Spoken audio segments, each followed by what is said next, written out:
ก็ต้องซื้อกันแค่ซื้อตัวนี้มาเนาะตะปูหลอกตะปูเอาสิพามาเบิ่ง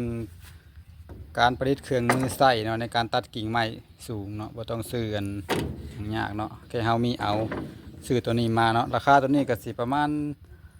40,000 50,000พี่น้องเนาะตัวนี้ก็บ่ได้แพงเนาะมาเฮาก็เนาะบากไม้แล้วก็เจาะหูเนาะแล้วก็ใส่สายเนาะเจาะเสือกเนาะเจาะสายเราจะมาเบิ่งการตัดเบิ่งเนาะว่ามันสีดีโปรซีเวอร์เรื่องใดเนาะลองเบิ่งเนาะลองเบิ่งตัวจริงการตัดกิ่งไม้เนาะเขาก็ผ่าไปนี่ก็เสือกดึงเนาะระยะเสือกเนาะอันนี้ก็จะขึ้นไปสูงเบิ่งเนาะนี่ตัดกิ่งไม้เนาะครับเนาะกับบริเวณยังยากเนาะขั้นตอนง่ายๆเลยก็ต้องซื้อกันของสำเร็จรูปเนาะนี่ประดิษฐ์เองเนาะเฮ็ดเองประดิษฐ์เองประดิษฐ์ไส้ลักษณะเนาะไม่ใจจริงเลยครับขาดด้วยกันน้องเนาะมาเบิ่งแล้วเอามาเบิ่งใกล้ๆเนาะนี่